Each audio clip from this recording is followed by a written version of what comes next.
حضرت سیدنا بشر حافی رحمۃ اللہ تعالی علیہ توبہ سے قبل بہت بڑے شرابی تھے۔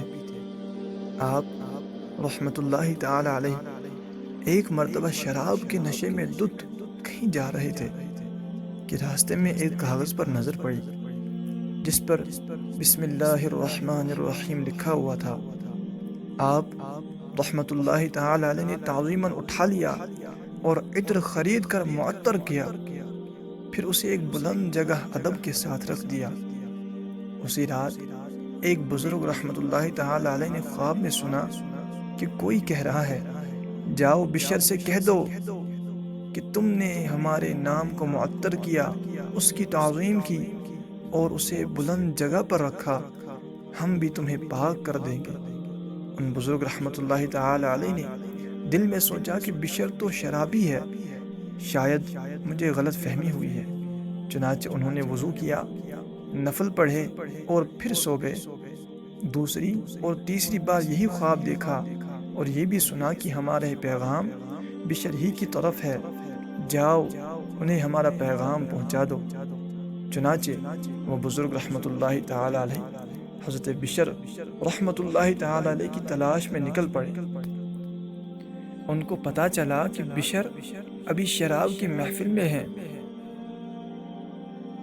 وہاں پہنچے اور حضرت بشر حافی رحمۃ اللہ تعالی علیہ کو آواز دی۔ لوگوں نے بتایا کہ وہ تو نشے میں بدمست ہیں۔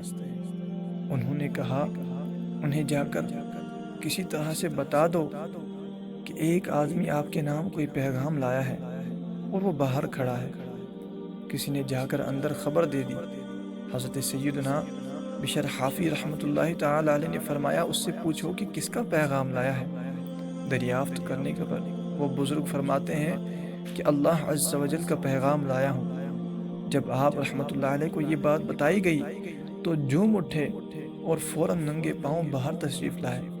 پیغام حق سن کر سچے دل سے توبہ کر لی اور اس بلند مقام پر جا پہنچے کہ مشاہدہ حق کے غلبہ کی شدت کی وجہ سے ننگے پاؤں رہنے لگے، اور اسی وجہ سے آپ رحمۃ اللہ علیہ کو حافی یعنی ننگے پاؤں والا کہا جانے لگا۔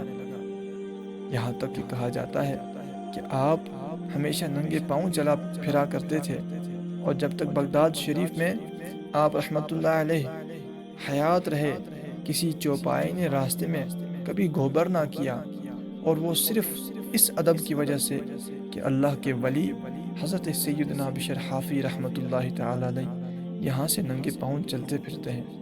ایک دن ایک چوپائے نے راستے میں گوبر کر دیا تو اس کا مالک یہ دیکھ کر بڑا گھبرایا اور کہنے لگا کہ ہو نہ ہو آج حضرت بشر حافی رحمۃ اللہ تعالی علیہ کا انتقال ہو گیا ہے، ورنہ جانور کبھی راستے میں ایسا نہ کرتے۔ چنانچہ تھوڑی دیر کے بعد انہیں بتایا گیا کہ حضرت کا وصال ہو گیا ہے۔ جو کہ اس در کا ہوا خلق خدا اس کی ہوئی، جو کہ اس در سے پھرا اللہ اس سے پھر گیا۔ ٹھوکریں کھاتے پھرو گے ان کے در پر پڑ رہو، قافلہ تو اے رضا اول گیا آخر گیا۔ اللہ عز و جل کی ان پر رحمت ہو اور ان کے صدقے ہماری مغفرت ہو۔ صلو علی الحبیب صلی اللہ تعالی